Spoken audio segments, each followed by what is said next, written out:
impuestos. Hay dos tipos de Impuestos. impuestos en general. Impuestos al consumo y impuestos a las ventas. ¿Sí? En realidad los impuestos al consumo recaen sobre los vendedores, impuestos a las ventas recaen sobre los compradores. ¿Sí? El problema que sucede cuando se introduce un impuesto al estudio de la microeconomía es que cuando antes de que exista el impuesto, el precio es único en el sentido que cuando se igualan oferta y demanda, se determina un precio único que es el precio que pagan los compradores y que reciben los vendedores. No hay una diferencia entre lo que recibe el vendedor y que lo que paga el comprador. Pero cuando hay un impuesto, por ejemplo el IVA, ahí se mete una cuña entre el precio que reciben los compradores y el precio que pagan que reciben los vendedores y el precio que pagan los compradores. Por ejemplo, si yo voy a comprar lo que sea a 100 pesos, si eso tiene un IVA de un 20%, yo pago 120, el dueño de la empresa recibe 100 y los otros 20 se los lleva el gobierno. En realidad el dueño de la empresa recibe los 120, se queda con 100 y los otros 20 los tiene que, se los tiene que mandar a la DGI. Por lo tanto, cuando hay un impuesto, sea cual sea el impuesto, ¿sí?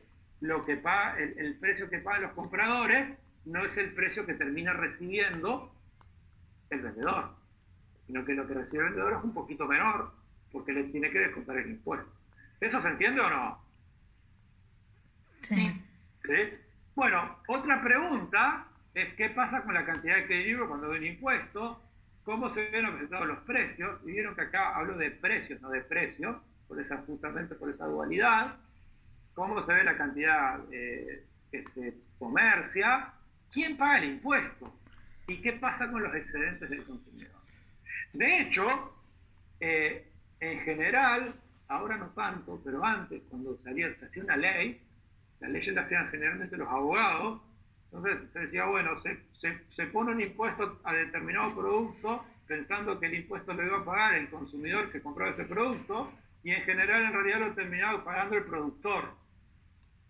¿Por qué? Porque en algunos mercados, por más que se ponga un impuesto, el productor no tiene la posibilidad de trasladar todo el impuesto al precio y tiene que cargar con parte del impuesto.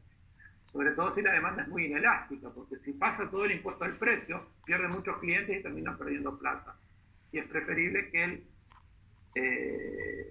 asuma parte del impuesto. ¿Sí? Sobre todo en aquellos bienes donde hay un sustituto muy cercano, si yo traslado todo el impuesto al precio y no asumo esa parte, a lo mejor pierdo todos mis clientes porque mis clientes, al subir el precio por el impuesto, compran el sustituto que no tiene el impuesto. ¿Se entiende este concepto o no? ¿Más o menos? ¿Hola? Sí, se entiende un poco, sí. Vamos a verlo más en detalle. Ahora, ¿qué pasa? Supongamos que... ¿Sí, perdón? ¿Una pregunta? Disculpen, ¿preguntas? ¿No? Bueno, supongamos, ¿sí? Que hay un impuesto que vale T y que es pagado por los compradores. ¿Sí? El precio que pagan los compradores, los buyers, aquí en la B, va a ser más alto en un valor T que el precio que reciben los vendedores. Por lo tanto, el precio que pagan los compradores menos el precio que reciben los vendedores va a ser el impuesto. O lo que es lo mismo, el precio final es el precio de venta más el impuesto. Esto es muy fácil de verlo si van a Estados Unidos, por ejemplo, en donde el precio siempre es más plus tax. Vieron que si uno va, no sé, a un shopping de Miami, donde fuera, siempre los precios están, un Levi sale $25 más impuestos. ¿Sí? Bueno, en realidad lo que le está diciendo el vendedor y le está dando este precio acá. El precio que pagan ustedes es este, que se le agrega el impuesto. Que de hecho, en Uruguay no estamos acostumbrados porque el precio siempre iba incluido. ¿Sí? Pero de hecho es mucho más justo publicar el precio sin el impuesto. ¿Por qué? Y bueno, porque uno ahí está reflejando el costo del Estado. Miren, yo en realidad te vendo mi producto a PSUS. Vos pagas PSUV porque tenés que pagar un impuesto que yo no me lo creo, que lo lleva el Estado. ¿Hola? Sí, perdón. ¿Están de acuerdo o no? ¿O no? Sí, está notable. Tendría que ser así. Sí. Lo que pasa es que, bueno, como el IVA aquí es bastante alto y es un El tema es difícil calcular. Y bueno, claro, el tema que vos vas a comprarte un pantalón y te sale como 500 pesos menos y en verdad lo deben hacer por eso, básicamente, ¿no? sí, sí. Bueno, en realidad es porque es costumbre, en realidad, más que nada, ¿no? A ver, es como, no sé, quererle hacer cambiar a los gringos que en vez de pensar en millas por hora, piensen en kilómetros por hora, es lo mismo. O en en vez de pensar en metro, piensen en yarda. ¿Saben cuál es la única institución de Estados Unidos que usa el sistema de métrico decimal? Dicho sea de paso, ¿NASA? no, bueno, la NASA no estoy seguro. El ejército, las Fuerzas Armadas. Hablan de metro, no hablan de yarda, porque ¿qué pasaba? Cuando empezaron a pelear en la Primera Guerra Mundial, los gringos hablaban en yarda, los franceses e ingleses en metro, los franceses, sobre todo los ingleses, ¿no? Y tuvieron mucho fuego amigo que mató tropas por calibrar mal los cañones, porque transformaban mal los metros o kilómetros a yardas. Y bueno, el ejército, las Fuerzas Armadas, hablan que usan el sistema métrico decimal porque forma parte de la OTAN. La OTAN, que es la Organización del Tratado del Atlántico Norte, la mayor parte de los miembros usan el sistema métrico. Pero el resto usa el sistema, bueno, anglosajón. Bueno, ¿qué pasa ahora? Ahora P sub V difiere de P sub S. No hay un precio único. Y por lo tanto, cuando hablo de demanda y de oferta, ya no tengo un P asterisco aquí. Tengo un P sub V que es en la demanda, que es el precio que pagan los compradores, y un P sub S en la oferta, que es el precio que reciben los vendedores o las empresas. Y por lo tanto, si P sub V menos P sub S es T y tengo que en equilibrio se tiene que igualar oferta y demanda, porque esa es la noción de equilibrio, mis funciones de oferta y demanda que están por aquí ya no son A menos B P asterisco y C menos D P asterisco. Es A menos B P sub B y C menos, más D P sub S. ¿Sí? Y fíjense que me estoy adelantando un poquito. Si yo quiero solucionar este sistema de ecuaciones, simulando esto, ¿Puedes ir un poco más despacio? perdón, sí, estoy diciendo que ahora, como el precio que pagan los compradores es diferente al que pagan los vendedores, cuando sustituyen las funciones de demanda y oferta, los precios son diferentes. Y si yo quisiera solucionar este sistema de ecuaciones, ¿lo puedo solucionar? Fíjense, tengo dos ecuaciones y ¿cuántas incógnitas tengo aquí? A y B no son incógnitas porque son los números de la función de demanda. Tengo dos incógnitas, P sub B y P sub S. Si tengo dos ecuaciones y dos incógnitas, ¿cómo es el sistema? ¿Se puede solucionar ese sistema o no? ¿Hola? Yo qué sé, abandonar No, porque para poder solucionarlo tendría que tener una ecuación y una incógnita. Perdón, dos ecuaciones y una incógnita. No me da los grados de libertad. ¿Sí? ¿Estamos de acuerdo o no? ¿Comprenden eso o no? Sí. ¿Hola? ¿Sí? Bueno, igual lo vamos a ver un poquito más de detalle en un ratito. Ahora, fíjense, voy un poco más lento, como ustedes dicen. Tengo que, ahora hay dos precios y que la diferencia entre el precio que pagan unos y reciben otros es el impuesto. Y sé que en equilibrio necesariamente se tienen que igualar oferta y demanda, aunque los precios que paguen unos y reciban otros sean diferentes.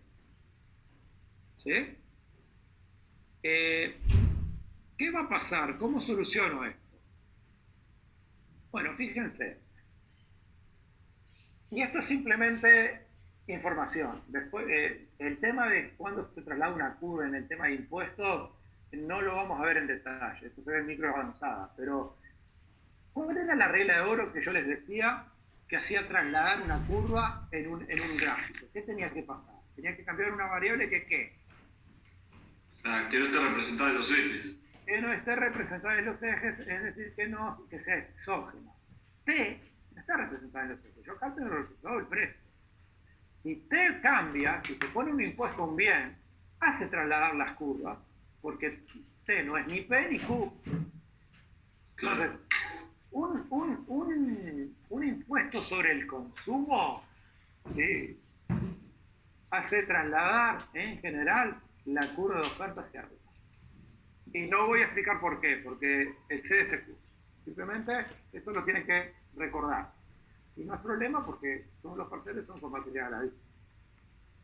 Un impuesto sobre las ventas hace trasladar la función de demanda hacia abajo. En otras palabras, cualquier impuesto se traslada hacia la izquierda las funciones de oferta, en el caso de un impuesto de consumo, y la función de demanda en el caso de un impuesto a la venta. ¿Sí? Pero esto no es lo importante. Aquí tengo... ¿Puedes repetir ese primer concepto de un impuesto sobre las ventas? Hace trasladar. Un impuesto al consumo hace trasladar la función de oferta a la izquierda.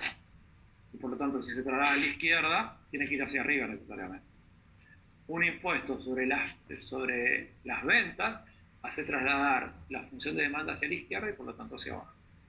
Pero esto no es muy importante, no se preocupen, yo no les voy a pedir ningún ejercicio donde tengan que trasladar las curvas. ¿Sí? Fíjense, aquí tenemos la situación original sin un impuesto. P asterisco, Q asterisco, esta es la función de oferta original, que sería esencialmente este caso. ¿Sí? P asterisco, Q asterisco, función de demanda, función de oferta.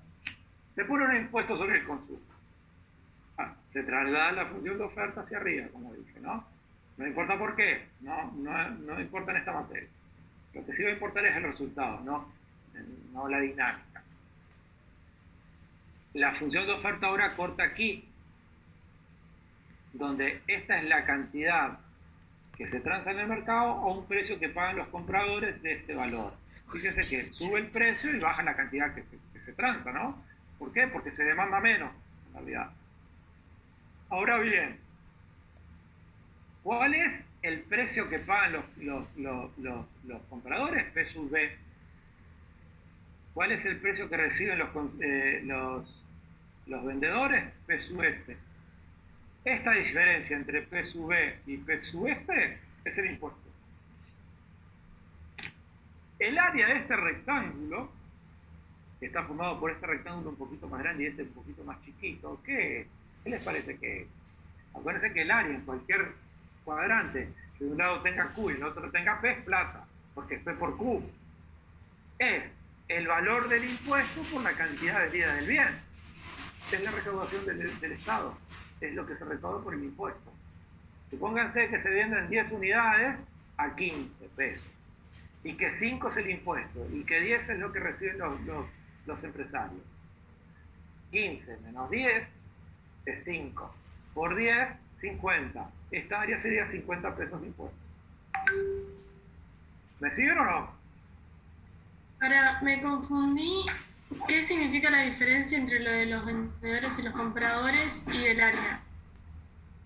Esto es el impuesto, el valor del impuesto por unidad.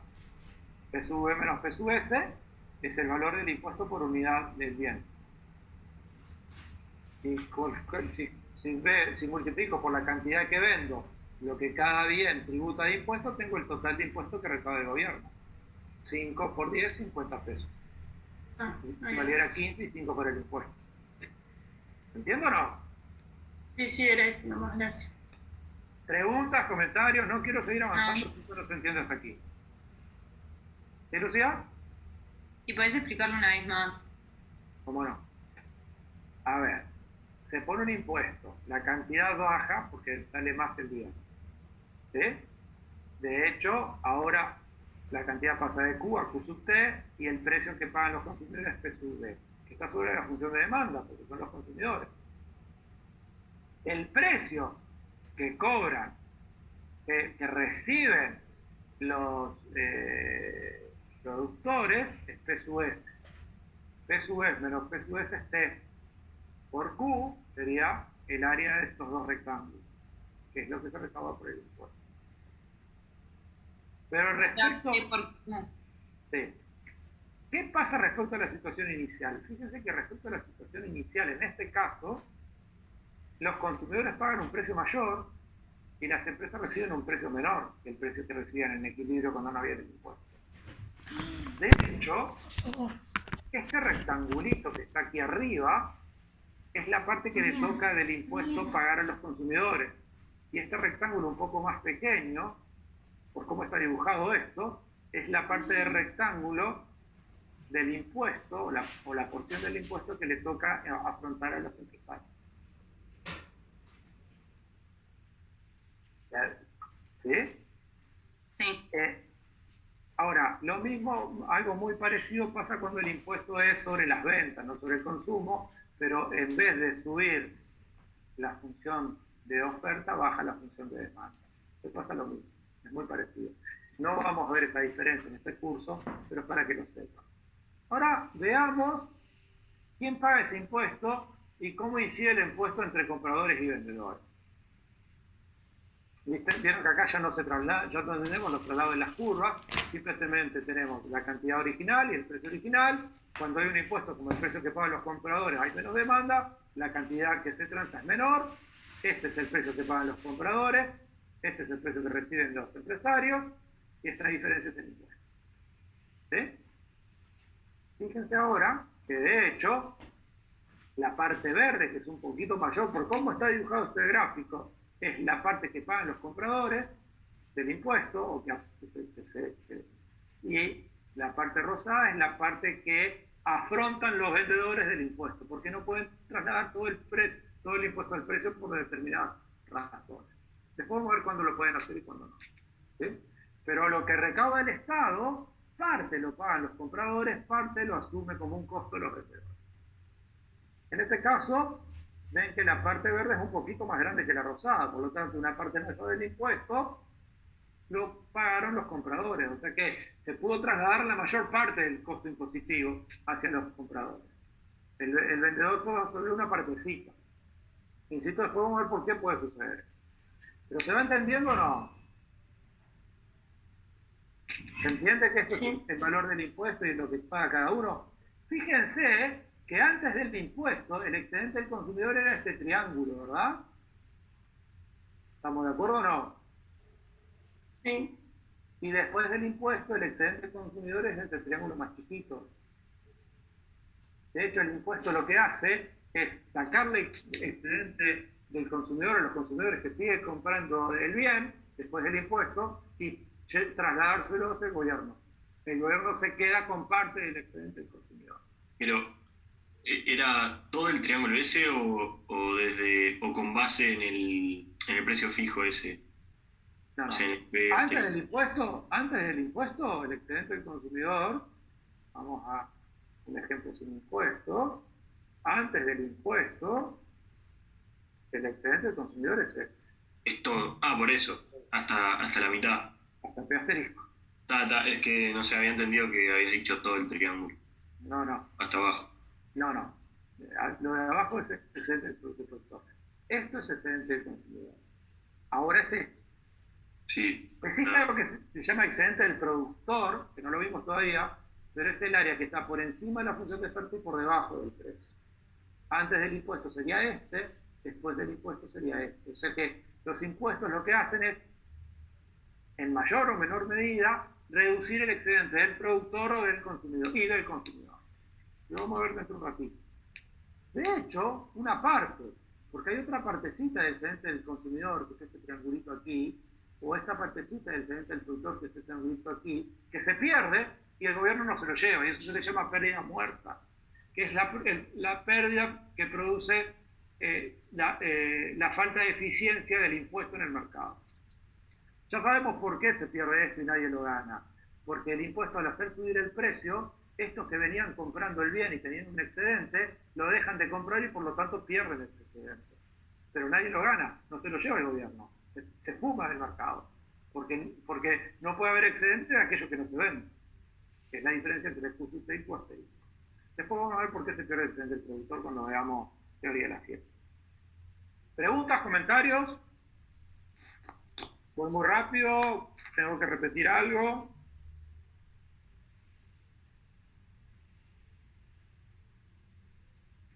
Todo bien, Luis. No, estoy bien, estoy bien. Perfecto. Bien, ahora veamos algebraicamente. Lo vimos visualmente o geométricamente. Como les dije, ahora como el precio que pagan los consumidores y que lo tracciona a empresas diferentes, mi función de demanda ahora se transforma ya no en DP asterisco, sino en DP sub B, y mi función de oferta ya no en SP asterisco, sino SP sub S, donde aquí es P sub B y eso es P sub S. A menos B P sub B es la oferta, la demanda, C menos D P sub S es la oferta. De vuelta, el equilibrio se da cuando se igualan las cantidades, porque fíjense que las cantidades siempre son las mismas, no importa si hay impuesto o no, siempre es una sola. ¿Sí? Entonces, fíjense que si yo quiero solucionar este sistema de ecuaciones, tengo que reducir una incógnita. ¿Cómo lo reduzco? Con la relación que tengo entre una y otra. Yo sé que P sub B es P sub S más T. Por lo tanto, si sustituyo P sub B aquí, mi función de demanda ahora no me queda A menos B por P sub B, me queda A menos B, paréntesis, por P sub S más T, que igualada a C más D P sub S. Ahora sí tengo un sistema de ecuaciones que es solucionable, porque solo tengo una incógnita, que es P sub S. Y si encuentro P sub S, encuentro P sub T, porque simplemente le tengo que sumar T, que lo tengo, ¿no? ¿Entiendo o no? Sí. Sí. Bueno, solucionando ese sistema de ecuaciones me queda que ahora P sub S, en vez de ser A menos C sobre D más D, como era originalmente, supe que vaya para atrás y adelante, pero A menos C sobre D más D antes del impuesto, ahora es A menos C menos B por T sobre D más D, porque hay un impuestito ahí. Y P sub B, sustituyo acá en P sub B más T, me queda A menos C más DT sobre D más D. Fíjense que A menos C sobre D más D es P asterisco. Si yo le resto algo, paso de P asterisco a P sub S. Si le sumo algo, paso de P asterisco a P sub B. Y fíjense, simplemente, que... disculpen, aquí tengo restando B sub T a menos C sobre D más D, y por lo tanto encuentro P sub F. Aquí sumo D más T a menos C sobre D más D, y por lo tanto encuentro P sub B. Sustituyendo esta en la función de oferta o esta en la función de demanda, hallo Q, que es A más D sobre D más C sobre D más D. A más D sobre D más C sobre D más D era la cantidad de equilibrio en equilibrio. Fíjense.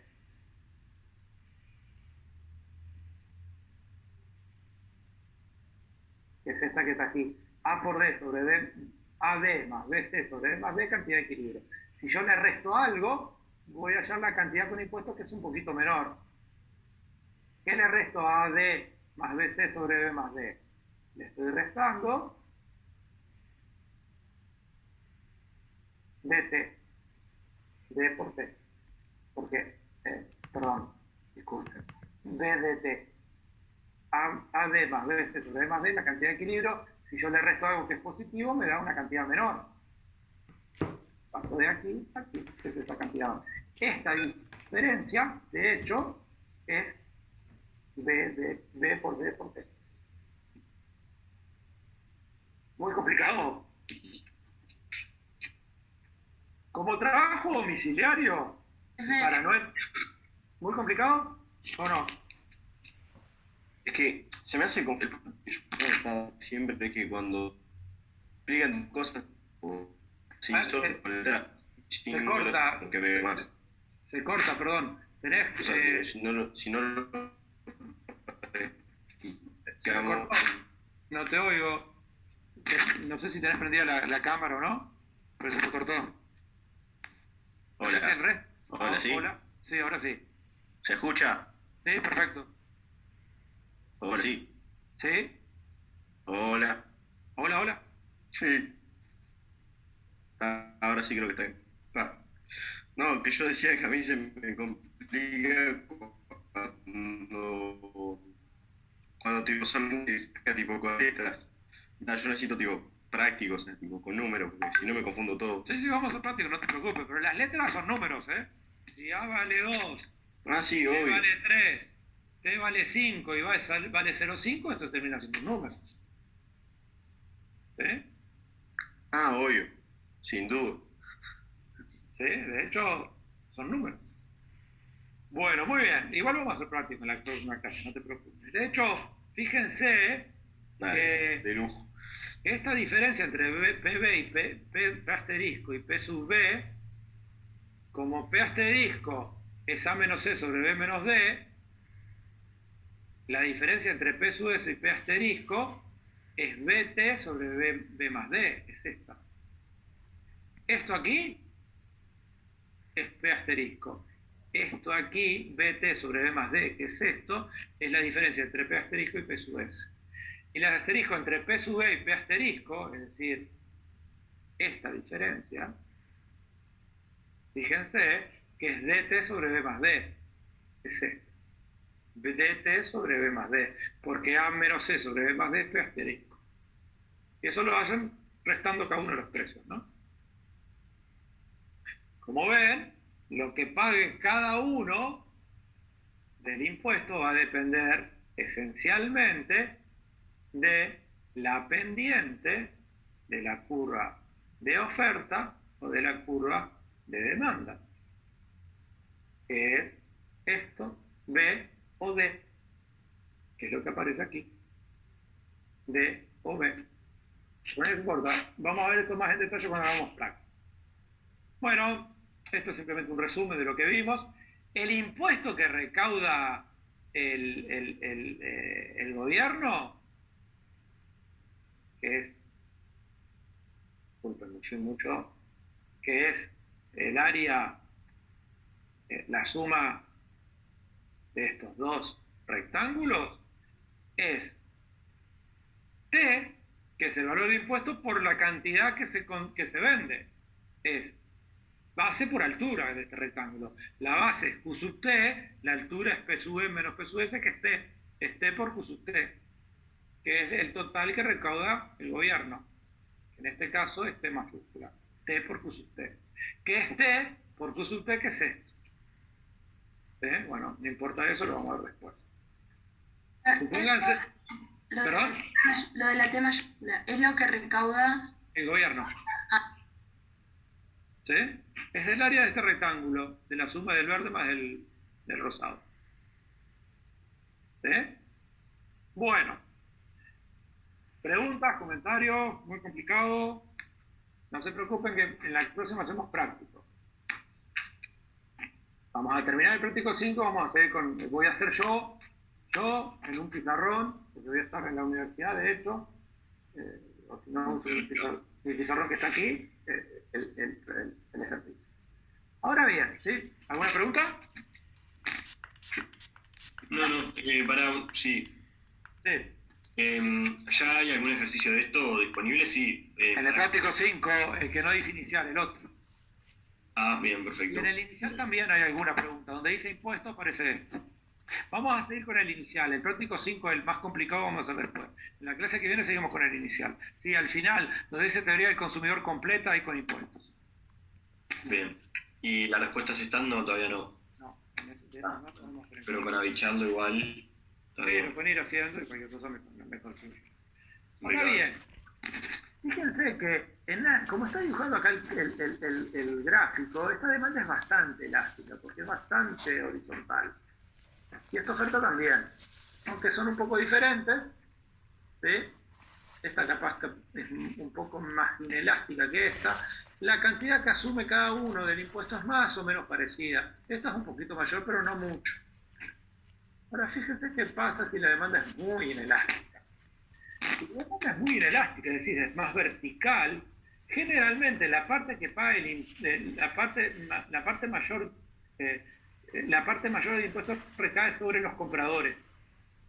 Es decir, la diferencia entre P asterisco y P sub B es mucho mayor que la diferencia entre P asterisco y P sub S. Como ven acá, la parte verde es muchísimo mayor que la parte rosada. Y esto es porque la demanda es muy inelástica. ¿Qué significa que la demanda es inelástica? Que el bien tiene un sustituto no tiene sustituto, y el impuesto lo paga el comprador esencialmente.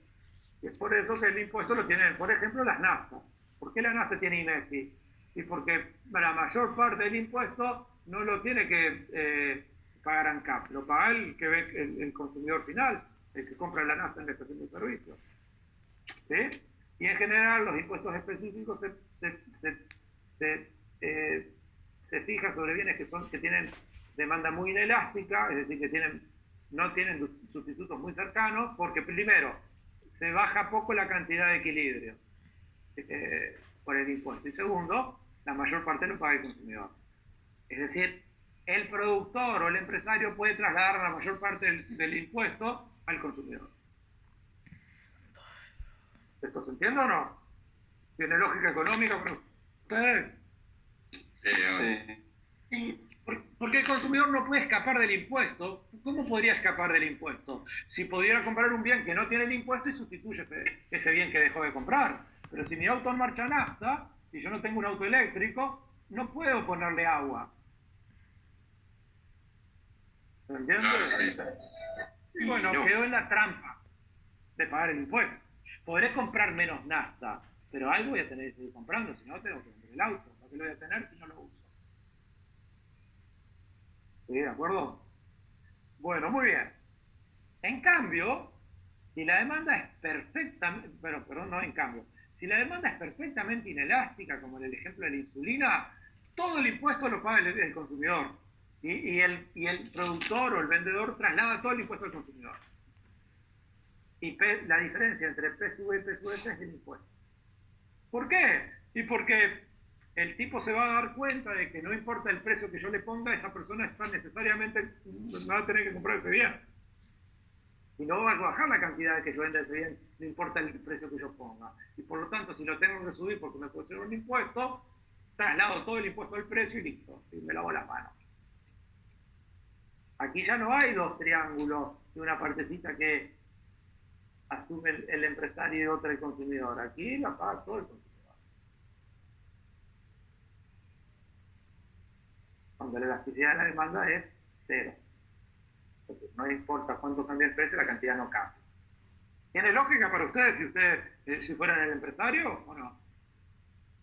Sí. ¿Sí, no? Sí. Ahora, Sí.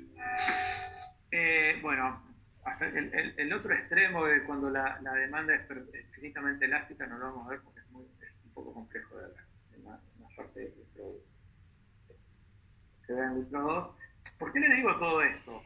Porque aquellos que estén interesados en hacer microeconomía, los invito a que cambien de carrera y hagan economía. No, mentira. ¿Cuántos van a hacer economía acá? Levante la mano virtual, si se puede. Uno. ¿Solo uno? Sí, del excedente del consumidor y del excedente del productor. Bueno, esencialmente, cuando hay un impuesto, como ven, ambos disminuyen en la medida en que aumenta PSV y baja PSUS. ¿Sí? Originalmente es luego el impuesto es ¿sí? Lo que queda en el medio es lo que recibe el gobierno como impuesto.